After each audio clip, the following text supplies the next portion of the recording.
Hello students, welcome to yet another class of anatomy. Today we will be learning about a very special organ which is exocrine as well as endocrine in nature, and it is the second largest gland in the body next to liver. So we are going to learn today the pancreas. The term pancreas means it is made up of two letters, pan and creas. Pan means all, it is a Latin term, and creas means flesh. So that organ which is altogether made up of flesh. So it is a soft, lobulated, long, and it is J-shaped. It lies intraperitoneally, and it lies right at the curvature of the duodenum. So the duodenum, as we know, it is an extension of the gastrointestinal tract from the pyloric sphincter of the stomach. Right at the formation of the C shape of the duodenum is where the pancreas is located. So the pancreas, as I said, it is lobular and it is soft. It extends from the inner border of the duodenum and extends towards the left lateral side of the abdomen and reaches till the hilum of the spleen. Next, coming to the formation of the tubular structure, that is, we had learnt about liver and the gallbladder. Here you could see the two tubular structures descending down, we call each arising out of right and left lobe of the liver respectively. So each of them arising out of them, they join together, what we call them as, these are hepatic ducts. So we are basically discussing about the duct system, because we have the duct system that involves the liver and pancreas together, wherein the secretions from the liver, that is bile, and the secretions from the pancreas, that is pancreatic juices, together come into the duodenum. So students, why these two are clubbed together? What is the essentiality of the nature? What is the physiological explanation for this? And why this anatomical coordination? That is, because whenever we eat something that reaches stomach, stomach has hydrochloric acid, and it is being so acidic, the time whatever we eat, when it travels down, it need to be neutralized. So in order to neutralize anything that is acidic, it needs something alkaline to compensate the acid, so that it neutralizes the pH. So what happens here is, the bile secreted from the liver and the pancreatic juices has a pH value of around 8. Thereby, whatever acidic content that comes from the stomach is neutralized so as to make it biologically assimilable, more absorbable by the system. Coming to the anatomic part, these two tubular structures, ducts, that you are able to see will descend down from the right lobe of the liver and the left lobe of the liver. They descend down and join together. When they join together, the right hepatic duct and the left hepatic duct, they form common hepatic duct. So after the common hepatic duct, again it descends down on to its right side you have yet another duct coming from the gallbladder. So we call that as cystic duct. When cystic duct joins with the common hepatic duct and yet again the duct descends downwards, we call this as common bile duct. But students, remember the common bile duct, it is little comparatively longer than the rest of them. The common bile duct is posterior to the curvature of the duodenum. It is not on the anterior part. This is for your explanation. This tubular structure lies on the posterior part. So we will cover it like this. Okay. So it goes on the posterior front. So once the common bile duct enters the substance of pancreas, the proper pancreatic body, when it enters into that, it will join with the main pancreatic duct which is there. Once the common bile duct joins the main pancreatic duct, it takes a course from the head of the pancreas and opens up into the lumen of the duodenum. The opening where these two collectively open up, because we have a bile secreting common bile duct which has entered into the substance of the pancreas and it has joined the main pancreatic duct which is extending all together from the tail, body and till the head of the pancreas. Here, when it joins up and opens up into the duodenum, this particular opening is guarded by a sphincter. Why this guard is because so that the contents of the liver, whatever it secretes, that is bile and the pancreatic juices, doesn't come into the duodenum randomly. As and when they get produced, they should not be flushed into the duodenum. That's the reason you have a sphincter that guards, it closes the gates and the contents of the gallbladder remain, so the contents of the pancreas remain within. And when someone eats the food, when it crosses over the duodenum and the need is aroused. So this particular stimulation occurs by acetylcholine and cholecystokinase. The other form, short form for that cholecystokinase is CCK. This CCK hormone stimulates the pancreas and the gallbladder to squeeze up and send the contents, the secretions into the duodenum. That's why we call this as exocrine gland. It directly opens up into the gastrointestinal tract. So this particular sphincter that I am referring here is known as sphincter of Oddi. Often this question is asked in examinations as well as in viva voce. So this is about the whole tubular duct system. So students, pancreas, unlike the liver is a exocrine gland. It has got nothing to do with the endocrinus. But being an exocrine as well as endocrine gland, now we shall know which part of the pancreas is exocrine and which part of the pancreas is endocrine.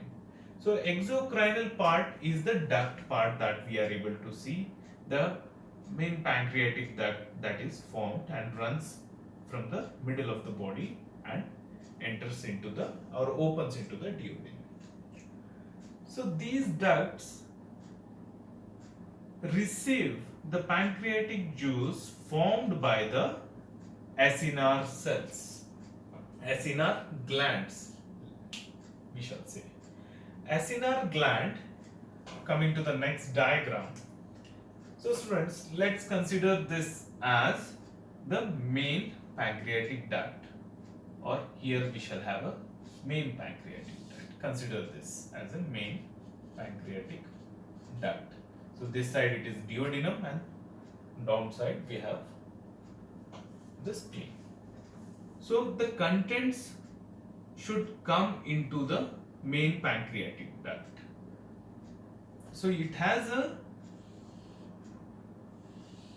intermediary duct which is again connected with interlobular duct. Each interlobular duct is again connected to interlobus. So each of them, consider these points which I had left empty, are again the same acinar gland that is present. Understood, students? This is the same acinar glands. So I had further representation, I have drawn just one single gland. So in this gland, you look at the diagram, you could see that it is little triangular in shape. The inner circle which is formed by conglomerate of the structures is generally the smaller length. But whereas on the periphery, the base of the cells is longer than the apex. So it forms a base and apex kind of structure. So these glands, as you could see here, the intralobular duct enters into the gland and it doesn't just end at the level of cell's base, but it enters little further as well.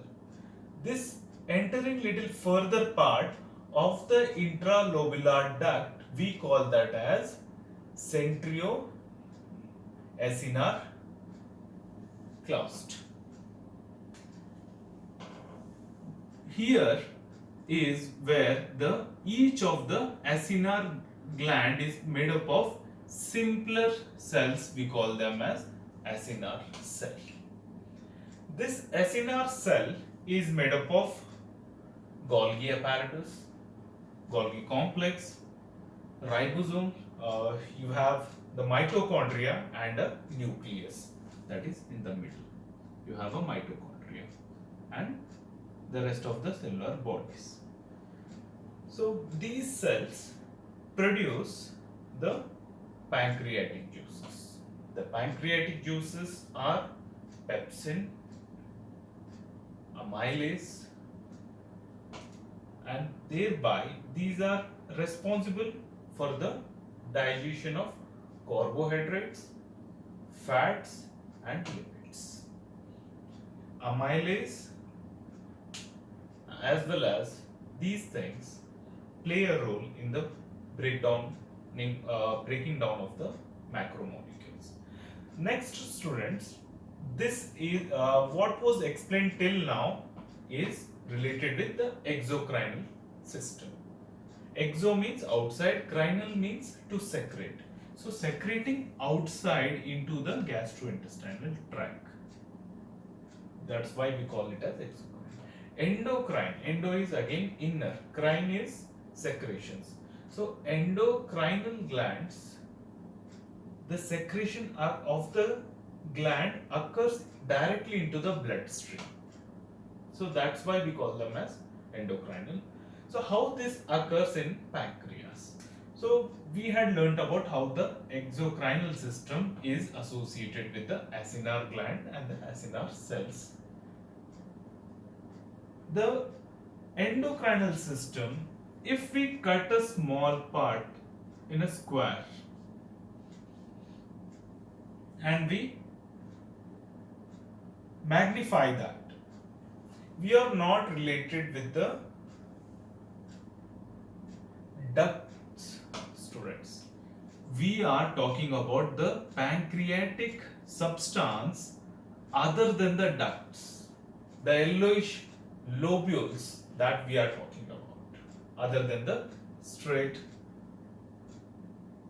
main pancreatic duct. You have the lobules.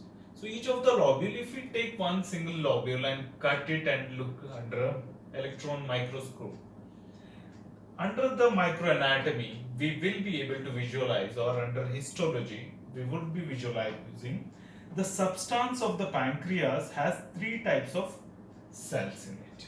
So here I had colored them, each of them independently with red, violet and green. So the red ones are the alpha cells which produce glucagon. The next one is beta cells that produce insulin. The gamma cells, which are circular green color, are somatostatin.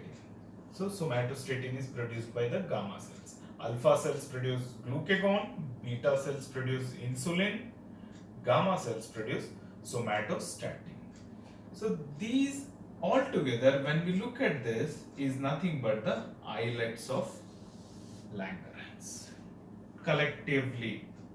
So all these three together forms the islets, and the islets of Langerhans is collectively all these three cells when taken up from a pancreatic substance. So this is how we had learned today about the two independent functional unit of the exocrine system, that is acinar gland, how it performs. The next is the formation of islets of Langerhans in the explanation of endocrinal anatomy. So further we will be knowing about in detail about in particularly the divisions of the pancreas, head, neck, the uncinate process. The uncinate process, students, is the here you could see the pancreas is coming back, forming an angle one because it is extending from the spleen at the inferior level of the stomach, and it is extending till the duodenum. But once it has reached the duodenum, it takes a curve. Because it takes a curve and there is an extension part of it, that's why we call it as uncinate process. So students, uncinate process means if there is a structure that ends somewhere, but still even after the end of the edge, if it extends, I had kept the pen here. This board has got finished here. So I could call this as, if this is pancreas, but it extends even beyond the border. Then the red part that has extended, we call that as uncinate. But because this is a straight way, here the only difference is it takes a turn. So uncinate is from a angle taking a different U-turn and extending. This is what makes it to be called as uncinate process. So next is, students, the head part. Head part altogether it encompasses the C part of the duodenum, the internal border. And from there on you have the neck, and next to the neck you have body, and remaining part you have the tail. This thing we will be discussing again in detail further. Thank you.